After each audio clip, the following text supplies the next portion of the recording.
Dubai news one में आप तमाम लोगों को वेलकम करती हैं। दुबई में जितने भी पाकिस्तानी, इंडियन और बांग्लादेशी वर्कर हजरात काम करते हैं, उन तमाम लोगों के हक में एक बड़ा कदम उठाया गया है। एक बड़ी खुशखबरी सुनाई गई है।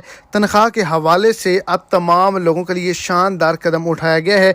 अगर आपकी कंपनी भी ऐसी गलती कर रही है और आपको परेशान कर रही है तो उसके खिलाफ आप भी कार्रवाई कर सकते हैं।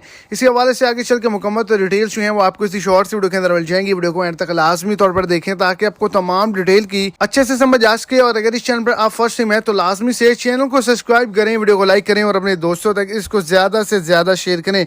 दुबई में कंपनी मालिक को कारकुनों की तनख्वाह में रुकावट पर 1.75 मिलियन दिरहम का जुर्माना किया गया है। जो वर्कर हजरात हैं उन्होंने केस किया है, उन्होंने क्लेम किया है कि हमारा मालिक जो है उसने हमें 2 माह से 215 कारकुन जो है उसके अंदर शामिल हैं, हमें तनख्वाह नहीं दी और हमें मजीद भी तनख्वाह नहीं दे रहा, तो उसके खिलाफ जो है वो कार्रवाई की गई है और उनकी तनख्वाह भी लेके दी गई है। और इस कंपनी को, उसके मालिक को 1.75 मिलियन दिरहम का जुर्माना भी किया गया है।